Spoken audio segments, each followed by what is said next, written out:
اعوذ باللہ من الشیطان الرجیم بسم اللہ الرحمن الرحیم للہ ما فی السماوات وما فی الارض، اللہ ہی کا ہے جو کچھ آسمانوں میں ہے اور جو کچھ زمین میں۔ اس کائنات کی بادشاہت بھی اللہ کی ہے اور اس کائنات کو چلانے والا بھی اللہ ہے۔ اب چونکہ سورۃ البقرہ کنکلوڈ ہو رہی ہے، اور جب بھی صورتیں کنکلوڈ ہوتی ہیں اپنی اینڈنگ کی طرف جاتی ہیں تو اکثر اوقات انہی الفاظ کے ساتھ اللہ تعالیٰ اپنی تعریف کو بیان فرماتا ہے۔ وَإِن تُبْدُوا مَا فِي أَنفُسِكُمْ، اور اگر تم ظاہر کرو جو کچھ تمہارے جی کے اندر ہے، أَوْ تُخْفُوهُ، یا اسے چھپا لو، يُحَاسِبْكُمْ بِهِ اللَّهُ، اللہ تعالیٰ اس کے اوپر بھی حساب لے گا۔ یہ بہت خطرناک معاملہ ہے بھائی۔ یہ قرآن حکیم میں ایک ایسا مقام ہے جہاں پر اللہ تعالیٰ نے دل کے گناہ کے اوپر گرفت کرنے کا بھی اندیا دیا ہے۔ یہ چند آیات میں سے ہے جو قرآن حکیم میں جن کی تفسیر بڑی مشکل ہے اور اس کے بارے میں کافی اختلاف پایا جاتا ہے۔ اب بخاری مسلم کی کئی احادیث ہیں، مثلا بخاری اور مسلم دونوں میں ایک حدیث ہے کہ اللہ کے محبوب صلی اللہ علیہ وآلہ وسلم نے فرمایا کہ اللہ تعالیٰ نے میری امت سے جو دل میں آنے والے خیالات ہیں نا، ان سے درگزر فرما دیا جب تک کہ وہ اس پر عمل نہ کر لیں یا اس کو اپنی زبان پر نہ لے آئے۔ یعنی جو وسوسہ دل میں آیا، گناہ کا وسوسہ یا بدعقیدگی یا کیسی بھی چیز، کوئی شیطانی بات، جب تک اسے ایگزیکیوٹ نہیں کر لیتے پریکٹیکلی یا اپنی زبان پر نہیں لے آتے تو اللہ تعالیٰ نے میری امت سے اس کو درگزر فرما دیا۔ اب یہ حدیث بخاری میں بھی ہے اور مسلم میں بھی، ظاہر ایک مضبوط حدیث ہے، ٹاپ آف دا لسٹ 2 کتابوں کے اندر ہے۔ تو اس حدیث کی بنیاد پہ بعض مفسرین کا خیال ہے کہ یہ آیت ہی منسوخ ہے قرآن کی، کہ جی اللہ تعالیٰ دل میں آنے والے گناہوں کے اوپر بھی گرفت فرما سکتا ہے، کیونکہ حدیث میں جو آ گیا کہ اللہ نے معاف کر دیا، لہذا یہ آیت منسوخ ہے۔ حالانکہ ہمیں کوئی حدیث اس بات پہ مجبور نہیں کرتی کہ ہم قرآن کی کسی آیت کو منسوخ مانیں، اور اس میں بڑے بڑے مفسرین نے ٹھوکر کھائی ہے، پرانے بزرگوں میں سے بھی اور آج کل کے بھی۔ میں نے اس کے اوپر کافی غور و تفکر کیا تو میں اس نتیجے پہ پہنچا کہ یہ قرآن حکیم کے ساتھ علمی خیانت کے مترادف ہے اگر کوئی شخص اس آیت کو ان احادیث کی بنیاد کے اوپر منسوخ مانتا ہے، کیونکہ کئی اور احادیث ہیں جن میں ہمارے پاس وہ رزلٹ بھی نکلتا ہے جو اس آیت کے اندر بیان ہوا ہے۔ تو میں کوشش کروں گا کہ میں اس کو بریف کروں اس حوالے سے کہ یہ جو دل کا اللہ تعالیٰ نے معاملہ گرفت کے اعتبار سے بیان کیا ہے، اس کے کیا معنی ہو سکتے ہیں۔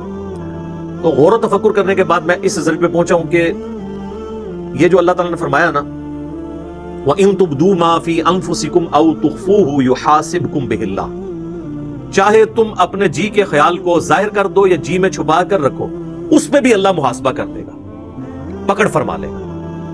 اس کے 2 معنی ہو سکتے ہیں۔ ایک تو یہ ہے کہ دل کی نیت کے اوپر اللہ تعالیٰ گرفت کرے کہ کسی نے نیکی کا کام بظاہر تو بڑا اچھا کیا، دل میں ریاکاری کی نیت تھی، تو اللہ تعالیٰ اس دل کے خیال کے اوپر گرفت کرتے ہوئے اس کی نیکی کو 0 سے ملٹیپلائی کر دے گا۔ تو یہ تو مسلمانوں کا اجماعی عقیدہ ہے کہ ایسا ہی ہوگا۔ اور دوسرا معنی یہ ہے کہ دل میں آنے والا ایسا وسوسہ جو جان بوجھ کر لایا جائے، یا کسی گناہ کا خیال اپنے دل میں جان بوجھ کر لایا جائے اور اس خیال کو لانے کے بعد اس کی پیروی کرتے ہوئے اس کی لذت دل میں محسوس کی جائے جان بوجھ کر، تو اس کے اوپر بھی گرفت ہوگی۔ یہ دونوں معنی اپنی جگہ درست ہیں۔ پہلے والا تو ہمیں پتہ ہی ہے، ریاکاری والا، بخاری اور مسلم دونوں میں حدیث ہے۔ بخاری کی پہلی حدیث یہی ہے، انما الاعمال بالنیات، اعمال کا دار و مدار نیتوں کے اوپر ہے، اور یہ نیک اعمال کے بارے میں ہے، برے اعمال کے بارے میں نہیں۔ برا عمل چاہے اچھی نیت سے بھی کیا جائے وہ گناہ ہی ہے، یہ نیک اعمال کے بارے میں، کیونکہ اس سے آگے الفاظ ہیں اسی حدیث میں کہ اعمال کا دار و مدار نیت پہ ہے۔ اگر کسی شخص نے اللہ اور اس کے رسول کے لیے ہجرت کی تو اس کی نیت اللہ اور اس کے رسول کے لیے لکھی جائے گی، اور اگر کسی شخص نے کسی عورت کی نکاح کی خواہش میں ہجرت کی تو اس کی ہجرت اس کے لیے لکھی جائے گی۔ اگرچہ نکاح کی خواہش کوئی بری چیز نہیں ہے، لیکن اللہ تعالیٰ کہتا ہے کہ میرے اعتبار سے جو نیکی کرنی ہو پیورلی میرے لیے ہو۔ تو یہ چیز بتا رہی ہے کہ نیک عمل میں خالصتاً اللہ کی نیت ہو، برے عمل کا تو لینا دینا ہی نہیں اس کے ساتھ، کیونکہ انہی احادیث کو لوگ مس یوز کر کے ایکسٹرا جوڈیشل ایکٹیویٹیز پرفارم کرتے ہیں۔ ہمارے مولویوں کے ورغلائے ہوئے لوگ بھی اور ہمارے بعض ریاستی اداروں کے ورغلائے ہوئے لوگ بھی، اور کہتے ہیں نیت تو ہماری اچھی تھی، اگرچہ کام برا کر دیا، بندہ مار دیا، خیر اللہ تعالیٰ معاف کرے گا. نہیں، تو میری اس کے اوپر پہلے سے ویڈیوز آ چکی ہیں. آپ یوٹیوب پہ جا کے لکھیں ایکسٹرا جوڈیشل کلنگ ان اسلام، جو یہ آپ کو پتا ہے سائی وال انسیڈنٹ ہوا تھا، اس پہ میں نے یہ ساری پھر چیزوں کو بریف بھی کیا تھا قرآن اور احادیث کی روشنی میں. تو یہ نیک عمل کے بارے میں ہے کہ اگر وہ نیک عمل اچھی نیت سے ہوگا، اللہ کے لیے ہوگا تو اجر ملے گا، اور اگر اللہ کے لیے نہیں ہے تو اجر 0 سے ملٹیپلائی، ختم. اسی کو سپورٹو وہ صحیح مسلم کی حدیث ہے کہ اللہ تعالیٰ تمہاری شکلوں اور مال کو نہیں دیکھتا، دلوں اور اعمال کو دیکھتا ہے. شکل خوبصورت ہے، مال اللہ کی راہ میں کوئی خرچ بھی کر رہا ہے، لیکن دل میں نیت کسی اور چیز کی ہے تو اللہ نے دل کو دیکھنا ہے. اور پھر اعمال بھی اچھے ہونے چاہیے، اس چیز کو بھی دیکھنا ہے. اسی کو سپورٹو صحیح مسلم کی ایک اور حدیث جو میں نے کئی دفعہ بیان کی ہے، قیامت والے دن اللہ تعالیٰ کی بارگاہ میں ایک شہید، ایک قرآن کے عالم اور ایک سخی کو پیش کیا جائے گا. اللہ تعالیٰ شہید کے سامنے اپنی نعمتیں گنوائے گا اور پھر پوچھے گا کہ تجھے میں نے اتنا کچھ دیا، اس کے بدلے میں تو نے کیا کیا؟ وہ کہے گا یا اللہ جان ہی تو تھی، تیرے لیے دے دی. واقعی یہ تو بات حقیقت ہے کہ انسان سب سے زیادہ کسی کے لیے یہی کر سکتا ہے کہ اپنی زندگی دے دے. تو اللہ تعالیٰ فرمائے گا کہ تم نے جان اس لیے دی کہ لوگ تمہیں بہادر سمجھے، تو دنیا میں تمہیں تمہارا اجر مل چکا. پھر اللہ تعالیٰ اسے اوندے منہ گھسیٹ کر جہنم میں پھینک دے گا. اللہم اجرنا من النار، آمین. پھر ایک قرآن کے عالم کو بلایا جائے گا. اللہ تعالیٰ فرمائے گا میں نے تجھے قرآن کا علم دیا تو اس کے بدلے میں تو نے میرے لیے کیا کیا؟ تو کہے گا یا اللہ میں اتنے لوگوں کو قرآن سکھاتا تھا تیری رضا کی خاطر، علم سکھاتا. تو اللہ تعالیٰ فرمائے گا کہ تم نے یہ سب کچھ اس لیے کیا کہ لوگ تمہیں قرآن کا عالم کہیں، قاری کہیں. اور آج کے دور کے اعتبار سے تیرے نام کے پیچھے بھی 10 دمیں لگی ہوں اور آگے بھی 10 دمیں لگی ہوں. دیکھا نہیں آپ نے علماء کے اشتہاروں پہ نام اتنے مشکل مشکل الفاظ لکھے ہوئے ہوتے ہیں، حالانکہ وہ الفاظ بھی شرما رہے ہوتے ہیں کہ کس کے ساتھ لگا دیا. تو تجھے دنیا میں کافی لوگوں نے تیری تعریف کی ہے، میرے ہاں تیرے لیے کوئی اجر نہیں، تو اجر دنیا میں لے چکا ہے جس مشہوری کے لیے تو نے کیا تھا. تو اوندا منہ کر کے دوزخ میں اسے بھی پھینک دیا جائے. پھر اللہ تعالیٰ ایک سخی کو بلائے گا کہ تجھے اتنا مال دیا، تو نے میرے لیے کیا کیا؟ وہ کہے گا یا اللہ میں نے تیری راہ میں جو جو موقع بھی تھا، جس جس موقع پہ تو خوش ہوتا تھا، میں نے وہاں وہاں خرچ کیا. غریبوں پہ بھی خرچ کیا، مسجد کے اوپر بھی لگا دیا، مدارس کے اوپر بھی لگوایا، اور کئی ایک یتیم خانے کھول دیے، مسجد کی ٹوٹیوں کے اوپر نیم پلیٹ بھی اپنے نام کی لگوائی. آج کے دور کے اعتبار سے میرے محلے کے نمازیوں سے بھی تو پوچھ سکتا ہے. تو لیکن یہ سارے دھوکے تو نمازیوں کو ہی دیے جا سکتے ہیں، ایون فرشتے بھی دھوکے کھا جاتے ہیں کیونکہ وہ بھی ظاہری عمل دیکھ رہے ہوتے ہیں.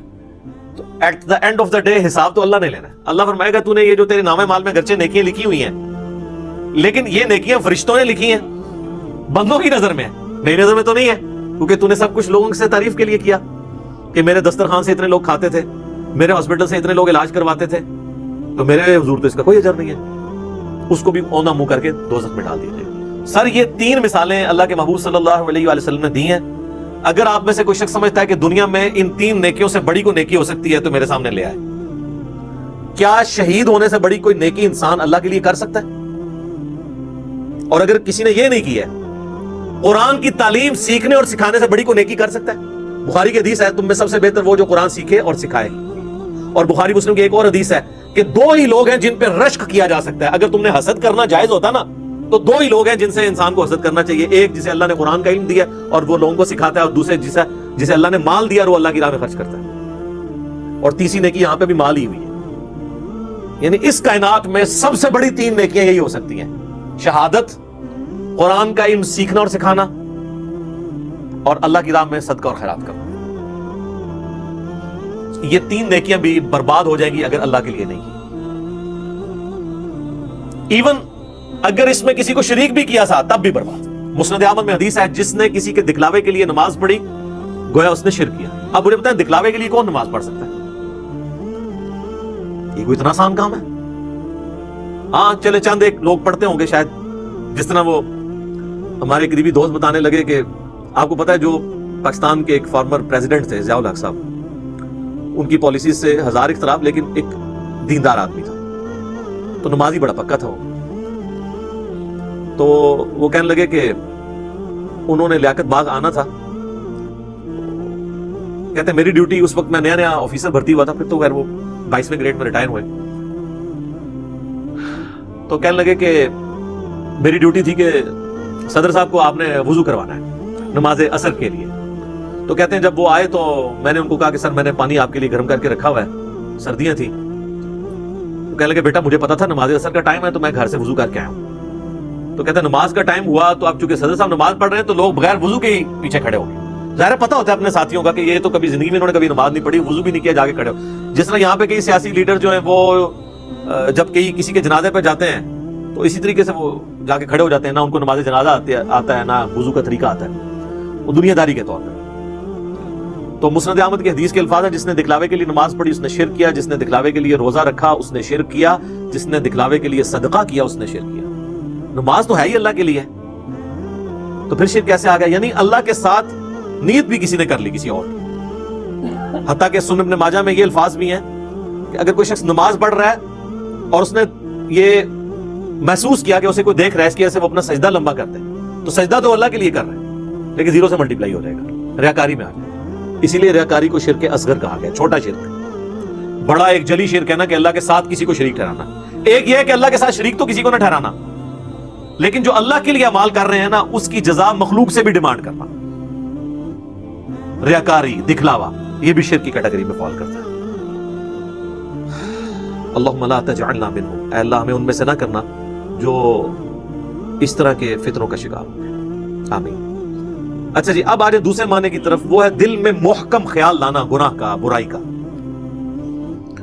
تو اس کو سپورٹیو وہ حدیث ہے, بخاری و مسلم دونوں میں حدیث ہے کہ نبی صلی اللہ علیہ وآلہ وسلم نے فرمایا کہ آنکھ کا زنا دیکھنا ہے, کان کا زنا سننا ہے, ہاتھ کا زنا پکڑنا ہے, پاؤں کا زنا چل کر جانا ہے, اور نفس یعنی دل تمنا کرتا ہے اور شرمگاہ اس کی تصدیق کرتی ہے. تو وہاں پہ نبی علیہ السلام نے ایک ایک جو عضو ہے نا اس کی برائی کا ذکر کیا اور نفس کا بھی ذکر کیا.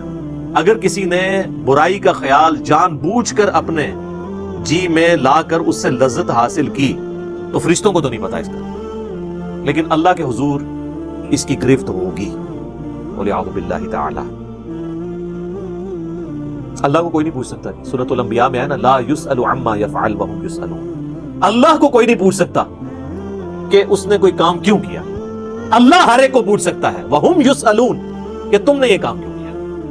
تو اللہ تعالیٰ دل کے خیالات کے اوپر بھی گرفت فرما سکتا ہے. وَلِعَوْذُ بِاللَّهِ تَعَالَى.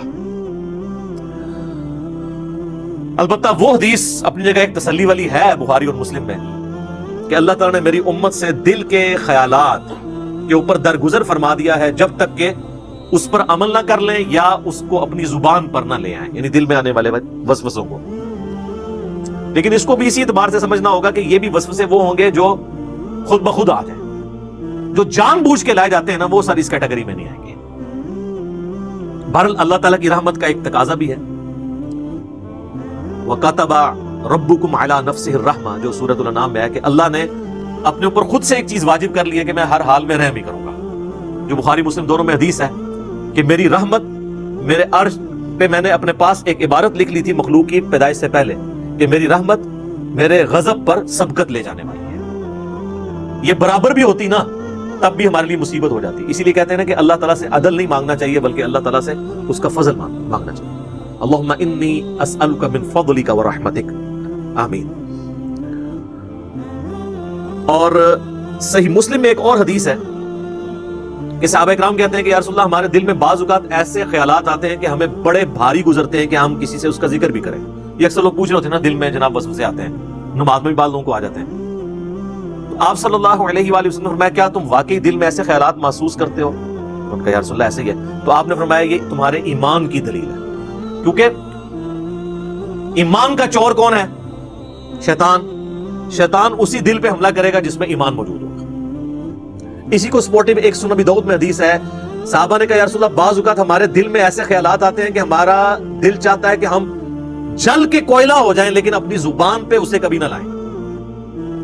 تو آپ نے فرمایا اللہ کا شکر ادا کرو کہ اللہ تعالیٰ نے اس کو وسوسہ بنا دیا, تم نے پریکٹیکلی ان خیالات پہ عمل نہیں کیا. یہ بھی ایمان کی ایک دلیل ہے. ایک اور زبردست حدیث ہے بخاری اور مسلم میں کہ نبی صلی اللہ علیہ وآلہ وسلم نے فرمایا کہ جب بندہ نیکی کا ارادہ کرتا ہے نا تو اللہ تعالیٰ فرشتے سے فرماتا ہے جو